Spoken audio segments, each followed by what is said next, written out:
বড় বড় কথা বলতো, পালাবো না, হারাবো না। উনি যদি পদত্যাগ করে জেলেও যাইতো, ওনার নেতা কর্মীও ভালো থাকতো, কয়েকদিন পরে স্লোগান তুলতো, জেলের তালা ভাঙবো, নেত্রীকে বের করে আনবো। কই স্লোগানটাও দিতে দিলেন না। নিজের জীবনের মায়া করলেন, অথচ আপনার কোটি কোটি অনুসারী, কারো কথা ভাবলেন না। এভাবে চলে যে আপনি কাজটা ঠিক করেননি। কেন পালিয়ে গেলেন? আবার মাঝে মাঝে কল রেকর্ড ফাঁস হয়, মায়া লাগে তো শুনে, বলে আমি দেশের কাছে আছি, চট করে ঢুকবো। আরে ঢোকার আগেও চিন্তা করা লাগে। আমরা বলতে চাই, যাওয়ার সময় তো বলে যাননি, আসার আগে এত কাহিনী কেন? যেই দিক তেমন চাই দেশে চলে আসেন। এই দেশ আপনার বাবা, এই দেশ আপনার স্বামী। মহিলা মানুষ কতদিন বাহিরে থাকবেন? আমাদের মায়া লাগে না? বাংলার মাটিতে জায়গা হলো না। আমাদেরকে বলা হয় পাকিস্তানের রাজাকার। আসলে উনি মূলত এই দেশের প্রধানমন্ত্রী ছিল না, উনি ছিল ভারতের কর্মচারী। ভারত যে ইশারায় ঘুরাইতো, উনি ওই ইশারায় চলতো। কথা বলেন ঠিক কিনা? আসেন, আমরা বুঝতে পারতেছি পৃথিবীর কোনো দেশে আপনার জায়গা হবে না ভারত ছাড়া। এই কথা কন না কেন? কারণ আপনাদের মুখে বলেছেন আমরা ভারতকে যা দিয়েছি ভারত কোনো দিন ভুলবে না। এই জন্য কিছুটা ঋণ শোধ করার জন্য আপনাকে আশ্রয় দিয়েছি।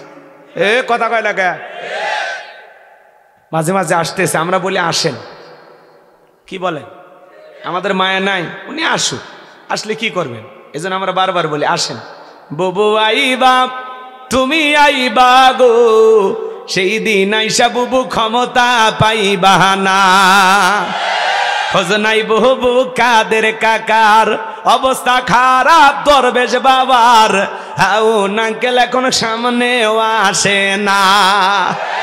নেতা কর্মী সব জেলের ভিতর, আমি আসি ডরের ওপর, কখন জানি আসে গ্রেপ্তারি পরোয়ানা। বুবু আইবা, তুমি আইবা গো, সেই দিন আইসা বুবু চেয়ার পাইবা না। ক্ষমতার চেয়ার থেকে না আমার সহজ, কিন্তু ওই চেয়ারে ওঠা কঠিন। 16 বছর লাগছে চেয়ার ছাড়তে। কথা কন। আমরা আগামীতে সিদ্ধান্ত নেব, আর যাই হোক এই দেশে কোনো নারীকে প্রধানমন্ত্রী বানাবো না। যেই দলেরই হোক, পুরুষ প্রধানমন্ত্রী চাই। কারা কারা হাত তুলে দেখান। লিল্লাহি তাকবীর। হাত নামান। নারীদের দেখার দিন শেষ। আগামীতে পুরুষের বাংলাদেশ, পুরুষ হবে আমাদের নেতা। মেয়ে মানুষের রাগ বেশি, জেদ বেশি। দেখেন না, স্বামীর সাথে ঝগড়া লাগে, হাড়ি পাতিল ভেঙে ফেলে দেয়, স্বামী তুলে আছাড় মারে, রাগ করে সংসার থুয়ে বাপের বাড়ি চলে যায়, রাগ করে একটা দেশ থুয়ে 20 কোটি জনগণ থুয়ে পালিয়ে গেছে। রাগটা কই দেখেন? তাই বলে মহিলা নেত্রী হলেও বেগম খালেদা জিয়ার কথা ভাববেন না। উনি কখনো পালিয়ে যায়নি, জেল খেটেছেন, অসুস্থ হয়ে দেশে পড়েছিলেন। কাতারের আমির আল্লাহর বান্দির জন্য কি পাঠাইছে? বিমান পাঠাইছে। রাজকীয় ভাবে সম্মানের সহিত বিদেশে গেছে চিকিৎসা নেওয়ার জন্য। এই জন্য ত্যাগ করলে, কুরবানি করলে আল্লাহ দুনিয়াতে পুরস্কারও দেয়। কথা কন। একজন যায় বীরের বেশে, আর একজন যায় পালি। পার্থক্য আছে না নাই? রাগ করেন নাকি আপনারা? লম্বা করবো না বাজান, সামনের দিকে নিয়ে যায়। নবী আমার ডেকে বলে, বেলাল ইসলামের অবস্থা এখন ভালো না, কালেমা পড়েছো, আপাতত প্রকাশ করা যাবে না। আপনারাই বলেন তো বাজান, ইসলামের অবস্থা কি সব সময় ভালো থাকে? আজও তাম পৃথিবীর দিকে তাকায় দেখেন, তাম পৃথিবীর জালেম বেঈমানেরা ঐক্যবদ্ধ হয়েছেন ইসলাম আর মুসলমানকে বিদায় করে দেওয়ার জন্য। আজও ফিলিস্তিনের জমিনে মুসলমানের রক্ত ঝরানো হয়।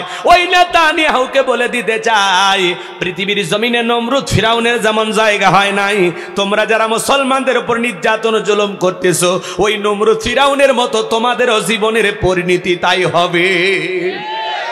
আজও কাশ্মীরে মুসলমানের রক্ত ঝরে, আজও চীনের উইঘুরে মুসলমানদেরকে হত্যা করা হয়।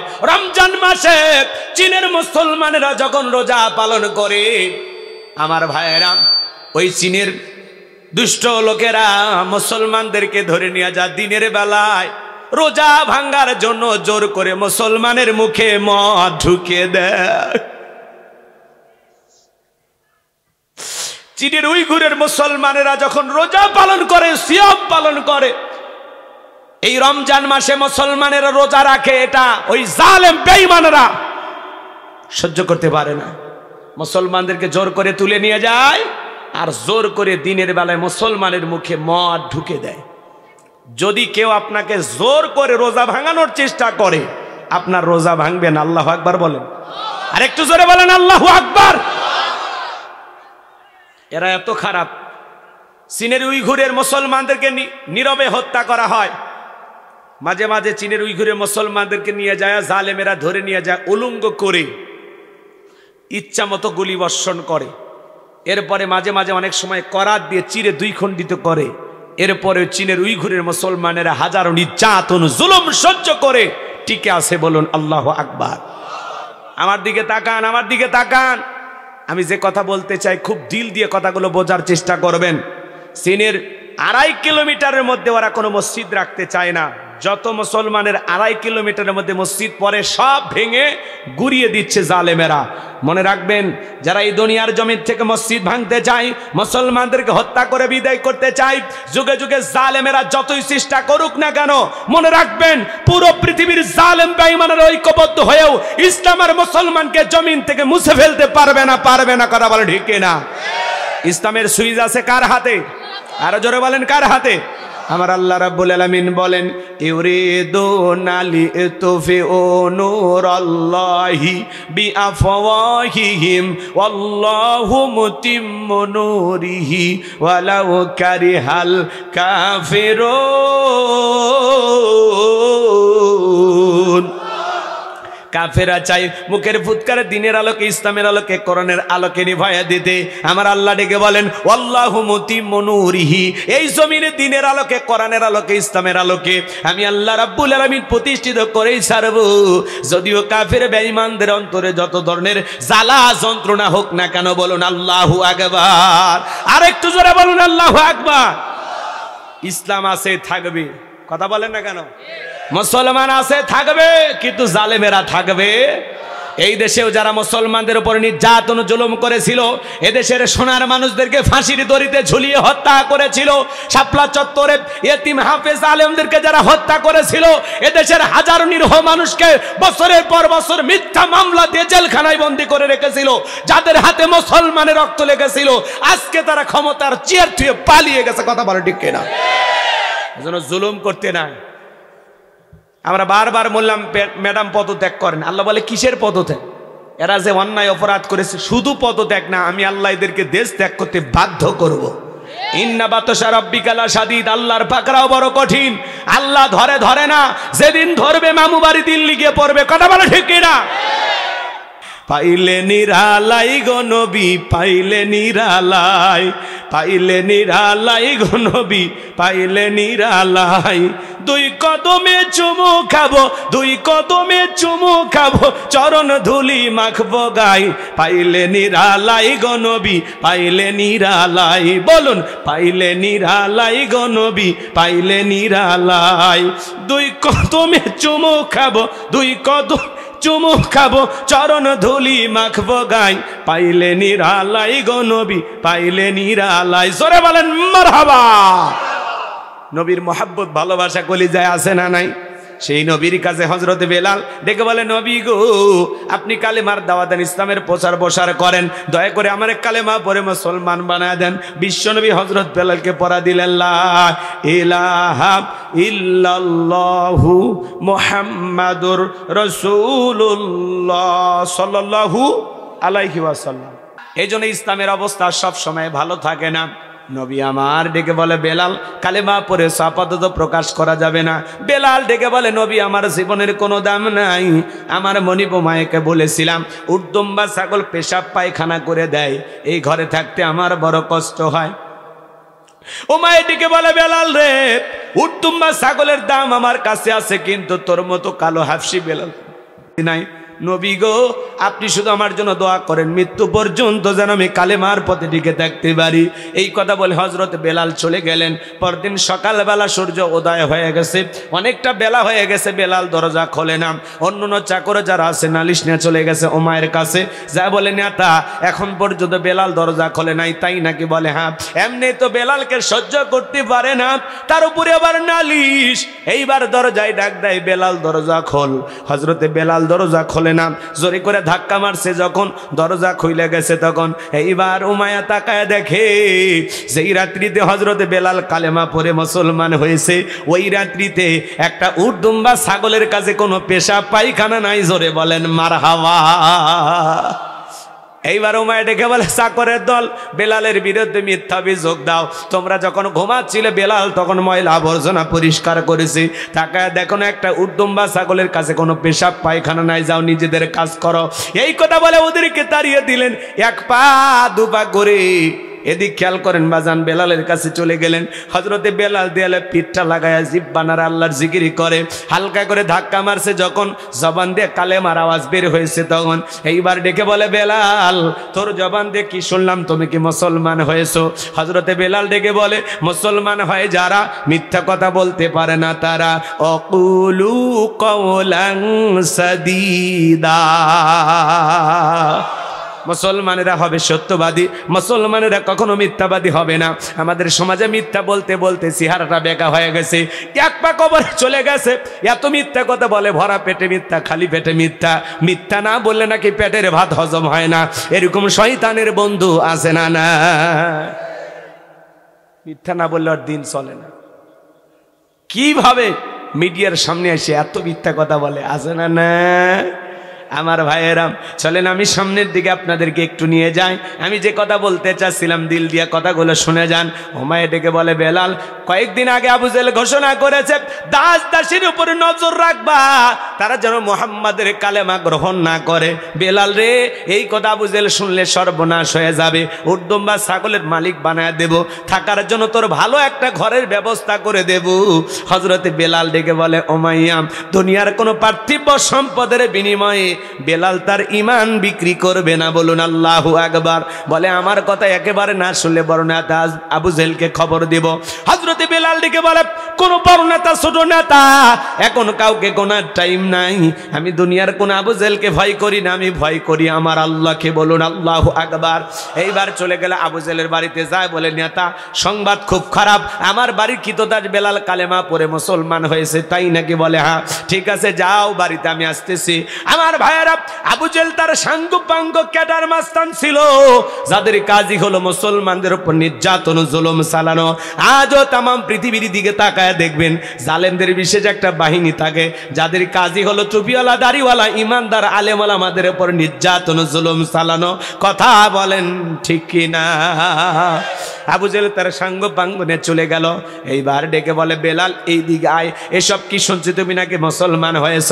হযরতে বেলাল ডেকে বলে গতকাল রাত্রিতে নবীজির হাতে হাত রেখে আমি কালেমা পড়ে মুসলমান হয়েছি। তাই নাকি? বলে বেলাল সর্বনাশ করেছিস, তোর এখনো সময় আছে, নবী মুহাম্মাদের কালেমা ছেড়ে দাও। ও বেলাল, আমি তোমারে পার্সোনাল ভাবে মহব্বত করি, তোমার উপরে বিশেষ নজর ও ভালোবাসা আছে। এক নাম্বার, তুমি যদি চাও উট দুম্বা ছাগলের মালিক তোমারে বানায়া দেব, থাকার কোয়ার্টার বানায়া দেব, ব্যবসা বাণিজ্য যদি করতে চাও দিরহাম টাকা পয়সা যা লাগে দেব। ও বেলাল, তুমি মুখ ফুটে চাইতে দেরি, তোমার চাহিদাটা পূরণ করতে দেরি করব না, শর্ত একটাই, নবী মুহাম্মাদের দল ত্যাগ করতে হবে। হযরতে বেলাল দেখে বলে আবু জেহেল রে, দুনিয়ার সব সম্পদ যদি আমি বেলালকে দিতে চাও, দুনিয়ার সব সম্পদ ছাড়তে রাজি, বিশ্ব নবীর কালেমা ছাড়তে রাজি নাই। বলুন আল্লাহু আকবার। বেলালের মতো যারা খাঁটি ইমানদার, এরা দুনিয়ার সম্পদের লোভ করবে না। আমাদের সমাজে মুনাফিক মার্কা মুসলমান যারা টাকার কাছে বিক্রি হয়, তারা টাকা যেই দিকে ওদের ফতুয়া সেই দিকে, টাকার জোরে ফতুয়া ঘরে। টাকা পাইলে বৈধকে অবৈধ বলে চালিয়ে দেয়, অবৈধকে বৈধ বলে চালিয়ে দেয়। এই সমাজে আছে না নাই? টাকা পাইলে বাতিলের 5-8টা গোলাম হয়, এক প্যাকেট বিরিয়ানি পায় কয় ম্যাডাম আপনি জান্নাতি। আছে না না এমন হুজুর? আমার ভাইয়ারা একটু অপেক্ষা করেন, সামনের দিকে যাই। আমি গুনাহগারে যে কথা বলতে চাচ্ছিলাম, দিল দিয়া কথাগুলো বোঝার এবং শোনার চেষ্টা করবেন। আবু জেহেল ডেকে বলে বেলাল, সোজা আঙ্গুলে ঘিউ না উঠলে আঙ্গুলে একটু বাঁকা করা লাগবে। এই কথা বলে যুবকদের লেলিয়ে দিল, চাবুক দিয়ে পিটাও। হযরতে বেলালকে চাবুক দিয়ে পিটাইতে পিটাইতে কালো চামড়া গুলো ফেটে রক্ত ঝরতেছে। ওরা যত জোরে চাবুক মারে, বেলাল তত জোরে আল্লাহর নামের জিকির করে। আল্লাহু আকবার। এই বাহার আবু জেহেল ডেকে বলে, বেলাল চাবুক দিয়ে পিটাইতে পিটাইতে কালো চামড়াগুলো ফেটে রক্ত ঝরতেছে, তারপরে কি নবী মুহাম্মাদের কালেমা ছাড়বি না? হযরতে বেলাল ডেকে বলে, আবু জেহেল রে, মারতে মারতে যদি মেরেও ফেলে দাও জীবনটা দিতে রাজি, নবীজির কালেমা ছাড়তে রাজি নাই। বলুন আল্লাহু আকবার। আমার ভাইরা দিল দিয়ে কথাগুলো বোঝার চেষ্টা করবেন, আমি গুনাহগার যে কথা বলতে চাই। এইবার আবু জেহেল ডেকে বলে, বেলালের পায়ে রশি লাগাও, উটের পায়ের সাথে বাঁধা গলপ, উটের পায়ের সঙ্গে লাগাইয়া আরবের উত্তপ্ত গরম বালিতে বেলালকে ছেঁচড়াইয়া ছেঁচড়ানে ঘোরা হলো। আরবের বালিগুলো এত গরম, চাল দিলে মুড়ি হয়ে যায়। বাবলা গাছের কাঁটাগুলো জিব্বার ভিতরে পেরেকের মতো মারা গেল। বিকেল বেলা নিয়ে এসে বলে, বেলাল চাবুক দিয়ে পিটাইলাম, পায়ে রশি লাগাই নিয়ে ঘুরলাম, এত নির্যাতন জুলুম করা হলো রে বেলাল, তবুও কি নবী মুহাম্মাদের কালেমা ছাড়বা না? হযরতে বেলাল ডেকে বলে, আবু জেহেল রে, মারতে মারতে যদি মেরেও ফেলা দাও, বেলালের নিঃশ্বাস থাকবে যতদিন, বেলাল ইসলামের পথে টিকে থাকবে ততদিন। আল্লাহু আকবার। এইবার আবু জেহেল ডেকে বলে, ও যুবকের দল, সবাই মিলে একটা বড় পাথর নিয়ে এসে বেলালের বুকের উপরে চাপায়া দাও। বিশাল বড় একটা পাথর নিয়ে এসে হযরতে বেলালের বুকের উপরে চাপায়া দেওয়া হলো। আবু জেহেল মনে করলো পাথরের চাপার আঘাতে বেলাল মারা যাবে, এই কথা ভেবে কাফেরা চলে গেল। হযরতে বেলালের বুকের উপরে বিশাল বড় পাথর, হাত বাঁধা পা বাঁধা, রক্তাক্ত জিহ্বা, চোখের পানি ছেড়ে দিয়ে কাঁদে, তবুও জিহ্বা নাড়ায়া জিকিরি করে কার? জিকিরি করার জন্য আপনাকে আমাকে বিদায় না, কেউ ধমক দেয় না, তবু আমরা কপাল পর আল্লাহর জিকিরি করি না। হাদিস শরীফের ভিতরে আসছে বাজান, যার জিহ্বাটা আল্লাহর জিকিরে তরু তাজা থাকে, আল্লাহর জিকিরে ভিজা থাকে, ওই জিহ্বাওয়ালা মানুষ কোনোদিন জাহান্নামের আগুনে জ্বলবে না। বলুন সুবহানাল্লাহ। আযকুরুনি আযকুরুকুম আশকুরুলি ওয়ালা তাকফুরুন, তোমরা আমারে স্মরণ করো, আমি আল্লাহ তোমাদেরকে স্মরণ করব। কৃতজ্ঞতা প্রকাশ করো, অকৃতজ্ঞ হয়ো না। হাঁটতে চলতে চলতে জিকিরি করা যায়, মাছ মারতে মারতে জিকিরি করা যায়, নৌকা বাইটে বাইটে আল্লাহর জিকিরি করা যায়, মাঠে কাজ করতে করতে জিকিরি করা যায়, ব্যবসা বাণিজ্য করতে জিকিরি করা যায়, মাঠে ময়দানে কাজ করতে করতে জিকিরি করা যায়। সব সময় জবান দিয়ে বলবেন সুবহানাল্লাহ, আলহামদুলিল্লাহ, আল্লাহু আকবার, লা ইলাহা ইল্লাল্লাহ, সুবহানাল্লাহি বিহামদিহি, সুবহানাল্লাহিল আযীম। পারবো তো ইনশাআল্লাহ। আমার ভাইরা দিল দিয়া কথাগুলো বোঝেন। রক্তাক্ত জিহ্বা নিয়া চোখের পানি ছেড়ে দিয়ে বেলাল কাঁদে আর ডেকে বলে, আল্লাহ, বুকের ওপরে পাথর থাকার কারণে তোমার মতো মালিকের জিকিরি করতে বড় কষ্ট হয়। তুমি তো সেই আল্লাহ, ইব্রাহিমের জন্য যদি নমরুদের আগুনকে ফুলের বাগান বানা দিতে পারো, ও আল্লাহ তুমি কি পারো না? আমি বেলালের বুকের উপরে পাথর থাকার কারণে তোমার মতো মালিকের জিকির করতে বড় কষ্ট হয়। ও আল্লাহ তুমি কি পারো না আমি বেলালের বুকের পাথরটাকে তুলার মতো নরম বানায় দিতে? হযরতে বেলাল দোয়া করতে দেরি, আমার আল্লাহ তাআলা দোয়া কবুল করতে দেরি করে নাই।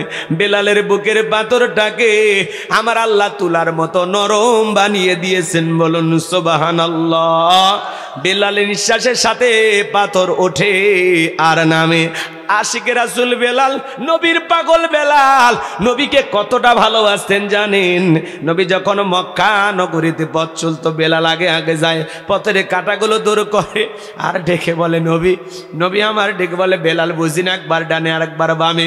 হযরতে বেলাল ডেকে বলে নবী আপনি ইসলামের দাওয়াত দেন, ওই কাফির বেঈমানরা হলো আপনার শত্রু, আপনাকে টার্গেট করে যদি ওরা ডান থেকে তীর নিক্ষেপ করে, নবী গো ওই তীরটা যেন সর্বপ্রথম আমি বেলালের বুকের ভিতরে ঢোকে, আবারও যদি ওরা বাম থেকে তীর নিক্ষেপ করে, নবী গো সর্বপ্রথম যেন ওই তীরটা আমি বেলালের বুকের ভিতরে ঢোকে।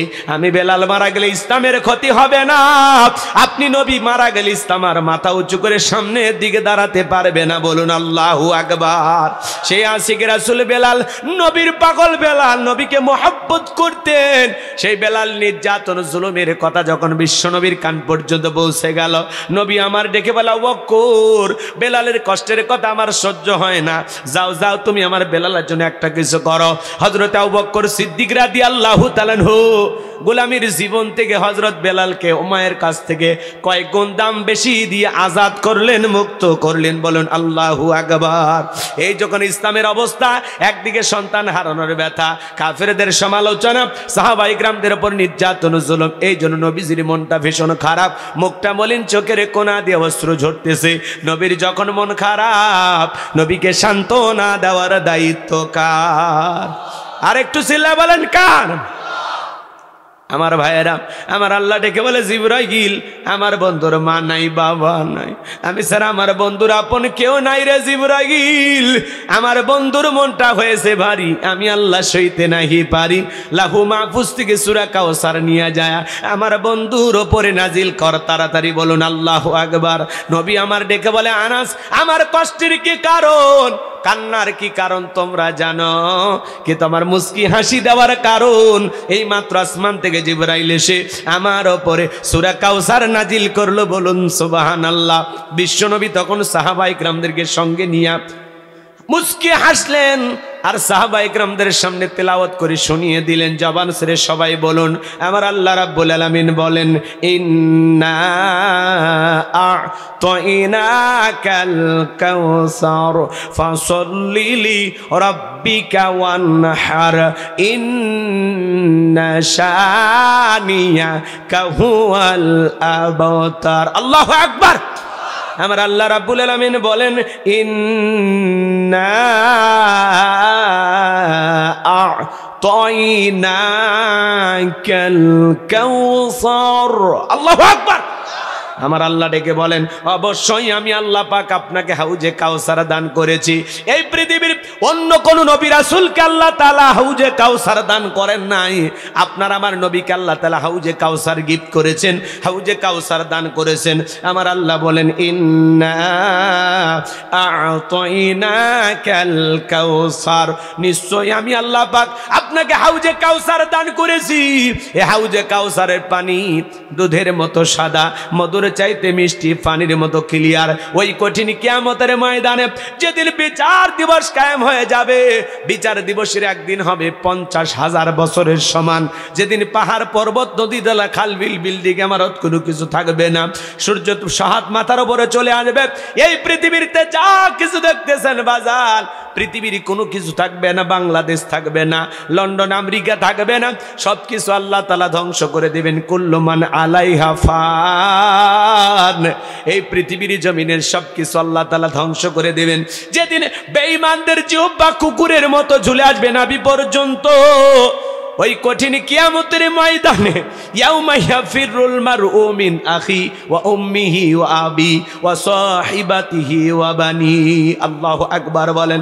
যেদিন ভাই ভাইয়ের কাছ থেকে পালিয়ে যাবে, মা সন্তানদের কাছ থেকে পালিয়ে যাবে, বাবা পালিয়ে যাবে, স্ত্রী স্বামীর কাছ থেকে পালিয়ে যাবে, সন্তানেরা মা বাবার কাছ থেকে পালিয়ে যাবে। ওই কঠিন কিয়ামতের ময়দানে আল্লাহর আরশের ছায়া ছাড়া আর কোনো ছায়া থাকবে না। ওই ছায়ার ভিতরে আল্লাহ তাআলা 7 শ্রেণীর মানুষকে ছায়া দান করবেন। এটা কিয়ামতের ময়দানে আল্লাহ তৈরি করা ভিআইপি গ্যালারি, সেখান থেকে তারা কিয়ামতের ফাইনাল খেলা উপভোগ করবেন। বলুন সুবহানাল্লাহ। মানুষ দলে দলে পানি পানি বলে চিৎকার মারবে আর বিশ্বনবীর দিকে রওনা করবেন। দলে দলে মানুষ যখন রওনা করবেন, কিছু মানুষের চোখের সামনে আল্লাহ তাআলা পর্দার আবরণ তৈরি করে দিবেন। নবী আমার তখন ডেকে বলবেন, আল্লাহ সংখ্যায় আমি আমার অনেক উম্মতকে দেখতে পাইলাম, কেন জানি সংখ্যাটা কমে গেল, ব্যাপারটা বুঝতে পারলাম না। আল্লাহ তখন ডেকে বলে, বন্ধু পাইকারি দরে আপনি সবাইকে হাউজে কাউসারে পানি পান করাইতে পারবেন না। দুনিয়ার জীবনে 2টি অপরাধ করেছিল যারা, আজকে হাউজে কাউসারের পানি পাবে না তারা। কয়টি অপরাধ? জোরে বলেন।